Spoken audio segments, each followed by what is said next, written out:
A very good morning to all of you. Namaskar. I am very grateful to the Madras Bar Association and the Madras Bar Association Academy for giving this opportunity of speaking to all of you.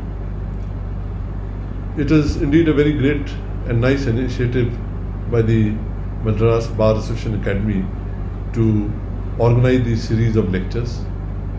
I have heard 3 of the lectures delivered by my sister and brother judges, and I thought that I should choose a topic which is a bit different from what they had spoken about. Therefore, this topic of COVIDian times and the legal fraternity. We are going through trying and testing times. This is something which we had never imagined, and I don't think anybody had ever thought that we would have to go through such trying times. But even if times are trying, we have to look forward to a better tomorrow. And the functioning of the courts cannot just come to an end just because times are difficult. We are living in times when what is normal has changed. In my view, this new normal is actually going to become the norm in the years to come. Social distancing has come to stay, both socially, personally, and professionally. We must realize that at least till a vaccine comes around and the whole world is vaccinated, it may be that we have to face this problem. I do hope, pray and wish that somehow this COVID-19 vanishes, but many dreams do not turn out to be true, and we must therefore be prepared for times when we will not be able to interact with each other personally. During this period, we have had a lot of time on our hands, and this time should be utilized properly by all of us, including members of the judicial fraternity, because of the legal fraternity, because it's better to think of what we can improve, how we can improve the system in the future, in the near future. As I mentioned, that this problem of social distancing is not going to go away soon.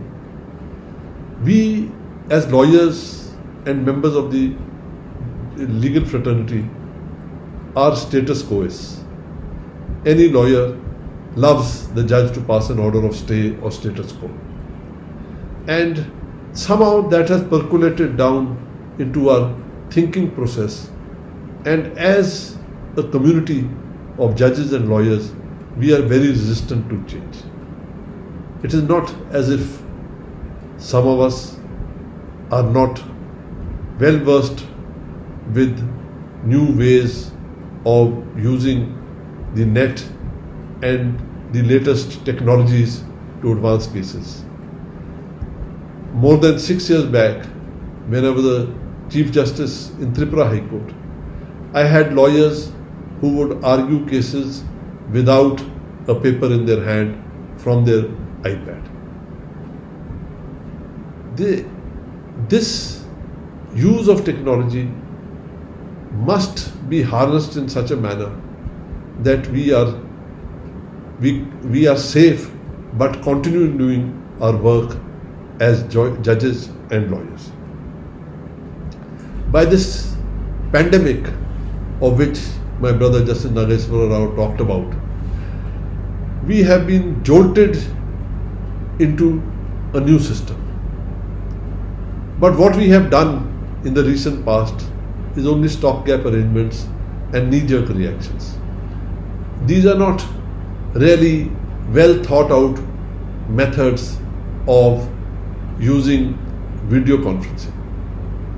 These are temporary measures, emergency measures required at the time when we had no other options.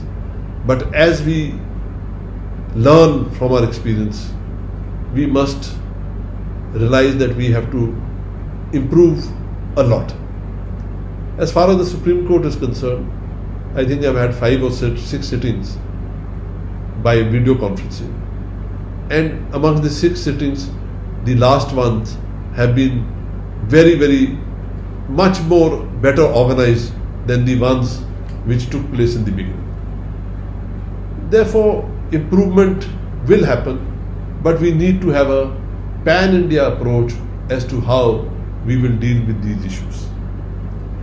The existing system is not geared to a lot of technological changes required. It is not to say that we have not been making any efforts. The E-Committee, headed by Justice Madan Lokur and now headed by Justice Dhananjay Chandrachud, have been making a lot of efforts. Yesterday I heard, rather read, that the chairman of the Bar Council, Mr. Mishra, had made a statement that 90% of judges and lawyers are not able to use laptops or the net. I don't agree with him for 2 reasons. The first reason is that as far as judges in this country are concerned, if I am not wrong, for more than 12 years, each and every judge in this country has been using a laptop. Every court in this country has been provided with adequate numbers of computers which are being used by the staff. Therefore, to say that they are not technologically capable of handling this work may not be true. As far as lawyers are concerned, yes, I agree that in certain remote areas and amongst the fresh lawyers, they may have difficulty in accessing such tools like laptops, etc. But at the same time, we must realize that today almost any student of engineering, medicine, and even students of law in many colleges all have a laptop which they use. They are advanced. It may be the older generation which may have a reluctance to use computers, but that will have to change with times. We must also remember that the National Judicial Data Grid prepared by the E-Court Committee is probably one of the finest sources of information about courts anywhere in the world. The World Bank has recognized it as one of the best ever. Therefore, we have the hardware, at least in the courts, to handle a lot of the work. But if we go for video conferencing and doing much more e-filing, etc., we will definitely have to upgrade our systems and also will require massive increase in bandwidth, and that will have to be provided by the government. Because if we are not provided massive increase in the bandwidth, then the system will collapse. And to have a collapsing system is more dangerous than to have a slow system. The role of the bar in improving and using this new technology is very important. At least the young members of the bar should even interact with their clients through internet. Almost every citizen of this country has a phone, if not a smartphone. Even if he has a phone, you can give him an SMS. If he has a smartphone, even documents can be exchanged. Your pleadings or instructions can be completed many times on phone itself. Therefore, avoid crowding your offices and have less people coming to office, and only when it is strictly necessary. A lot of you can use software which converts speech into typing. There are many types available, and because most of them are proprietor, it would not be proper for me to name any of them. But if you use, it takes about 3 to 6 months for you to get used to the system and train the system so that it is modulated and understands your voice. Once that is done, a lot of the work can be done by dictating to the laptop itself. In this way, lawyers can use the technology and interact with and reduce the interaction with the clients. I am reminded of a young judge in Himachal who was posted in a remote area, and he used this software so fantastically well that that the level of accuracy was something like 99.9%. You don't need a steno, you don't need anybody else. If you can do it, you only need to do the correction once you're reading it out. You can also have conferences with senior counsel on the net through video conferencing, and there you don't have to go through very big systems. Even WhatsApp will work. I heard Arvind Datar talking about the need to instruct senior counsel through video conferencing, and I totally agree with him. Further, you can even exchange your opinions, your briefs, your pleadings through email. Everything does not have to be exchanged physically in court. This will bring us to other systems which need to be adopted. E-FIRs. The FIRs must be recorded and be available on the net. Some states I know have done it, and when they are available on the net, there is increased transparency, and the copy of the FIR being a public document is available to all.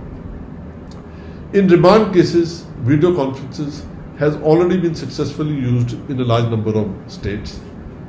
I've also had the occasion of using it in some states, and I find that wherever it has been used, it reduces the cost a lot. There is no need to produce under trials in court on each and every occasion. They can be brought to court only when they are necessary to be required. A lot of our police force is used only to transport the under trials to court. And if the under trial happens to be involved in some high profile case and related to terrorism, etc., then when he is brought to court, a huge battalion of police officials comes. And all that time, all that expense can be saved by having these remand proceedings through video conferencing. I know that in a large number of states it is being done, but this needs to be increased very, very fast. I am talking about changing times. I am talking about the need to use fresh technology, but we also must realize what are the limitations of the new technology. We just can't jump and say that video conferencing can be used totally in courts without seeing what is the fallout thereof. In my opinion, video conferencing can be used for preliminary work. From the remand, even grant of bail in minor matters where long drawn out hearings are not to be done, then production of the accused in court, up to the stage of filing of the charge sheet, most of it can be done by video conferencing. And it's not necessary that every time the party or even counsel must appear in court. Once charge has to be framed, then it must be framed in the presence of the party. Trial must be done in the presence of the party, and witnesses must be produced in court, because the court must record the demeanor of the witnesses, and some instructions will have to be given to the counsel by the accused at the time of the trial. Rebecca John, in another speech, has talked about the ills of trying to introduce video conferencing in criminal trials, and I tend to feel that as far as trials are concerned, video conferences should be very limited, and that should be limited to the evidence of formal witnesses with the consent of both prosecution and defense counsel, that these witnesses can be examined through video conference.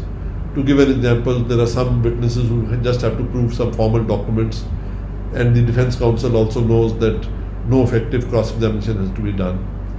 In many cases, the doctor only has to prove the post-mortem report where death is not denied, or even sometimes it is not denied that the death is homicidal, but what is denied is that the person accused is not the guilty party. Therefore, there can be many cases where some portion of the evidence can be recorded by video conferencing. I have always been strongly of the view that doctors are required more in hospitals than in courts. And after these COVID times, we all must realize the necessity of having doctors in hospitals rather than in courts. So when doctors are to be examined, please try and ensure that they are examined through video conferencing, because it would save their time and may help them to treat a few more patients sitting in hospital rather than traveling to court and back. As far as civil cases are concerned, similarly, up to the stage of framing of issues, things can be done even without video conferencing, just by telling the parties to exchange pleadings through email with copies to the court, and e-filing will become the norm. That doesn't require any major technological advance, and even with the existing system, most of this can be done. This will save the time of the court, because all that will have to be done is a date will have to be fixed. Even issues can be framed in many civil cases without the need to have parties or counsel in court. It is only thereafter that in civil cases the trial starts. According to the CPC, the witnesses have to file their affidavits. I have always been personally a very strong opponent of this change in the law, where all witnesses are examined on affidavit. It is not proper. And to give an example, in a case of a will, where two witnesses who have attested the will have to be examined, how can anybody cross-examine them effectively if they are not examined in court at the same time? The affidavits of witnesses, more often than not, are affidavits of the lawyer, or sometimes the affidavit of the stenographer of the lawyer, because all that is done is that the pleadings are copied. It would be better if those witnesses are examined on commission or through video conferencing, if the court so desires and the parties feel that some witnesses are very crucial, then those witnesses can even be examined in court. Many types of miscellaneous applications, bringing on record LRs, filing translations, so many others which are not contested or very contested very lightly, can also be disposed of by video conferencing.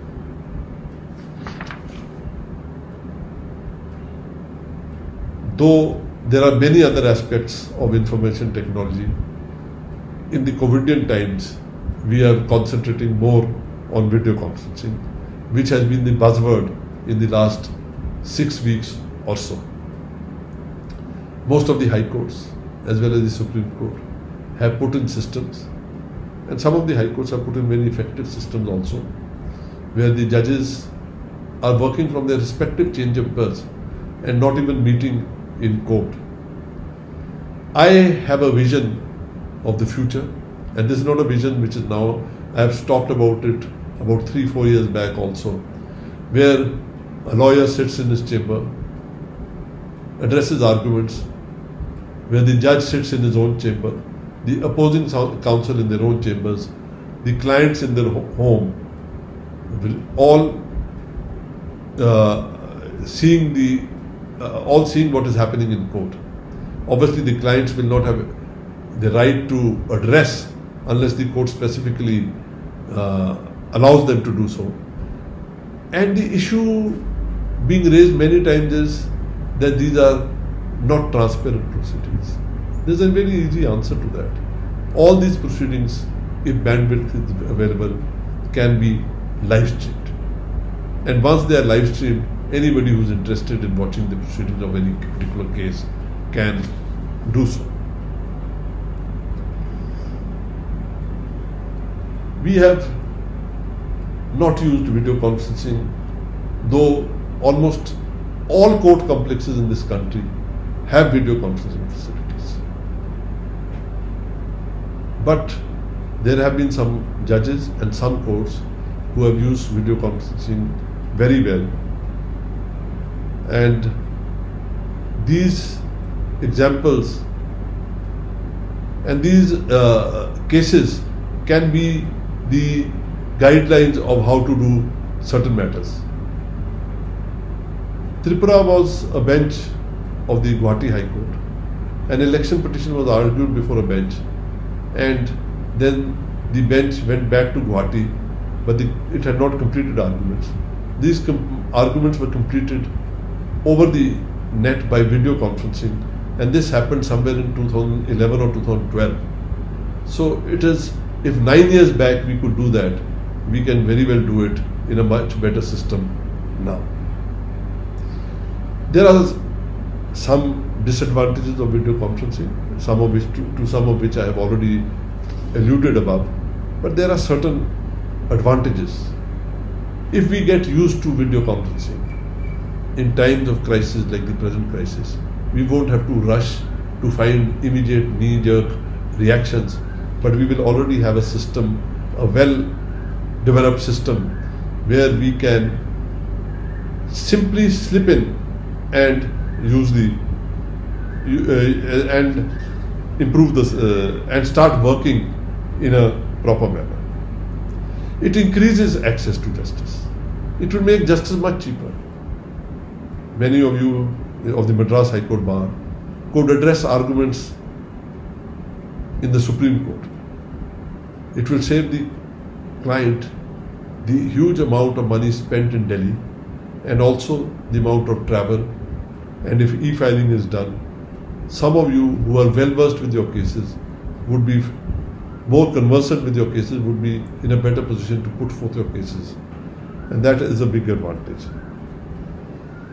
While talking about disadvantages, one obviously is this lack of bandwidth, because we can't do anything unless bandwidth is improved. The second is giving facilities of using video conferencing to the members of the bar. I have a suggestion, and that is that those youngsters or those lawyers who do not have these facilities, there can be one video conferencing room in a court complex which can be used by members of that members of the bar of that court complex to address arguments in some other court.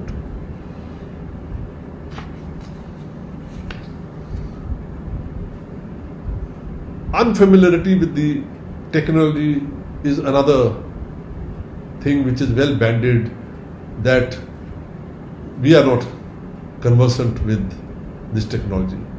I think it's just our reluctance, our status quoist attitude which prevents us from doing today.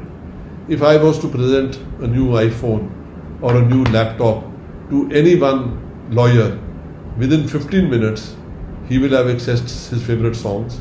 He will have changed the screenshot to his religious belief or his favorite film star or his family member, and that technology they can understand. Then why can't they? It takes a little more to get into the technology of using it as a tool for work. In my view, video conferencing as of date can't become the new normal. It will have to be a part of the tools of technology which will have to be used, and it will take many years, maybe decades, when it will become the norm. But we must realize that at one stage or the other, it is bound to become the norm, and it is better that we start now when we have been forced into changing by this unfortunate pandemic. We need to train both the members of the bar and the bench to use these tools effectively. And I don't think that's a very difficult task. A few days training would be sufficient to train both members of the bar, the judges, as well as the court staff.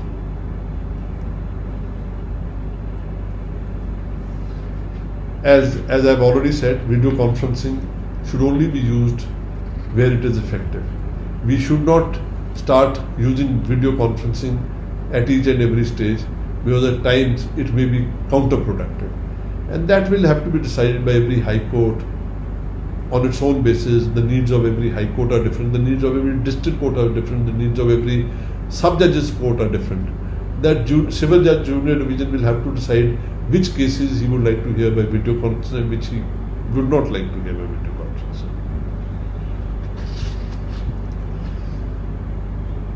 It has been said in one of the speeches that video conferencing in the Supreme Court can't work, especially on Mondays and Fridays, because there are a lot of lawyers who rush from one court to the other.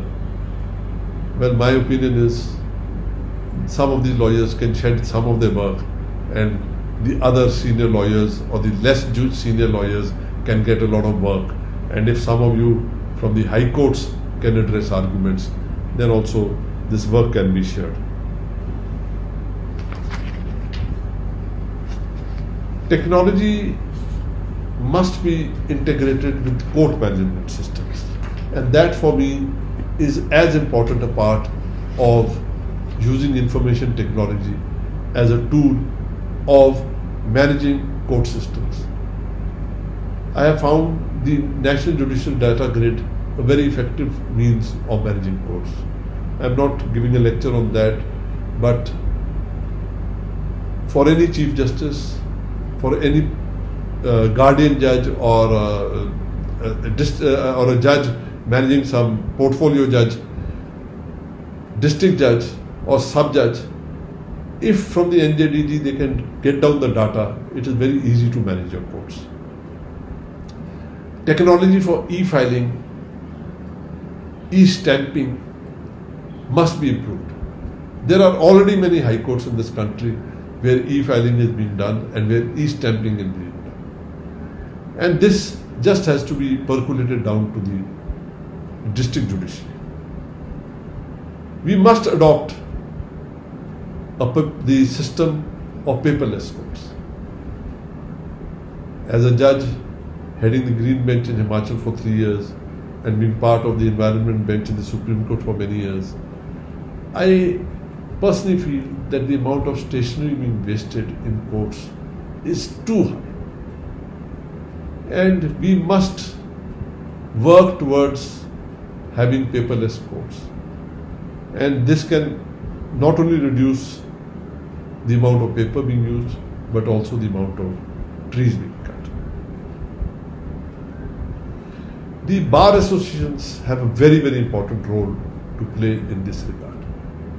They must explain to their members that this change of using technology is for the betterment of the legal fraternity. Finally, we all exist to give justice to the citizens of this country. And when a crisis like this pandemic occurs, then it is the poorest of the poor and the underprivileged who suffer the most. How do we reach out to them? They lack technological tools. And merely because we are going to change to a new technology, they should not be deprived of their right to justice. Therefore, when we talk of technology, we must also think of the counter aspects of it, that these people who have no means, who have difficulty getting 2 meals a day, to ask them to be using technology is a bit too much. And therefore, we must segregate where we can use this technology and where we cannot. And there the role of the bar and the bar associations is much more important than the judges, because you will have to decide which client of yours can be contacted through these means and which client will have to be called to your chambers. We must also use artificial intelligence. Artificial intelligence is being used in the Supreme Court in a big way to translate the judgments. At presently, I'm told 7 or 9 languages, which will be increased to many more.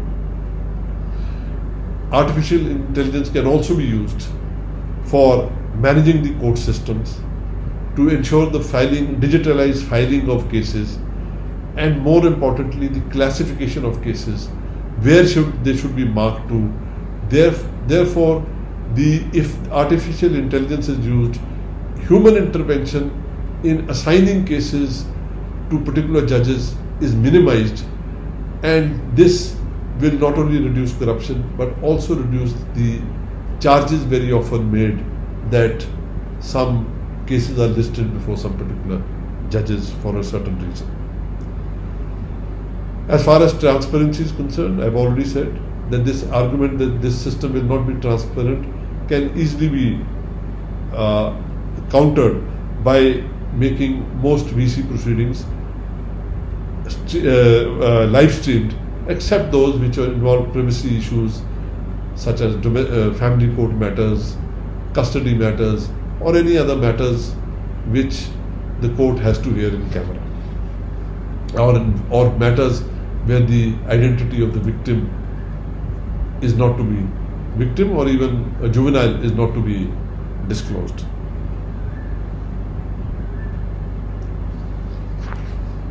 From this really sad pandemic, we have to learn a few lessons. We have to learn not a few lessons, in fact many lessons. We must realize that we have to work with nature and not against nature.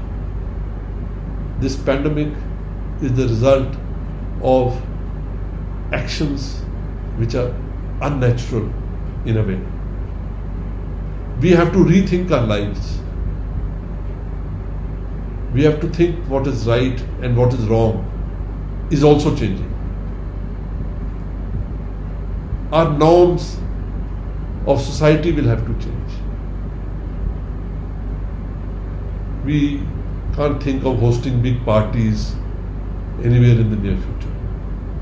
There's been no farewell party for me in the true sense, but I don't really regret that.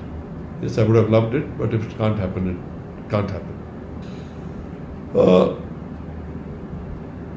To end, I would like to say that let's not change the existing system or overhaul it completely.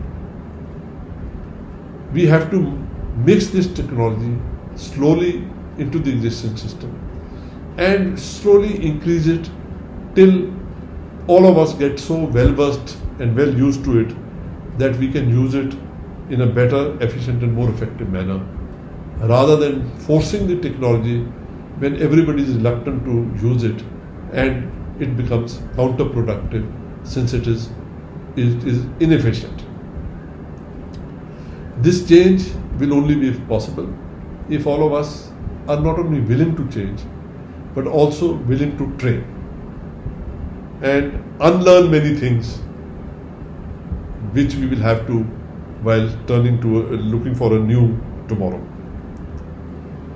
We must use the best parts of our existing systems and also the best parts of the technology and merge them together to ensure that the justice delivery system in this country works in a proper and efficient manner.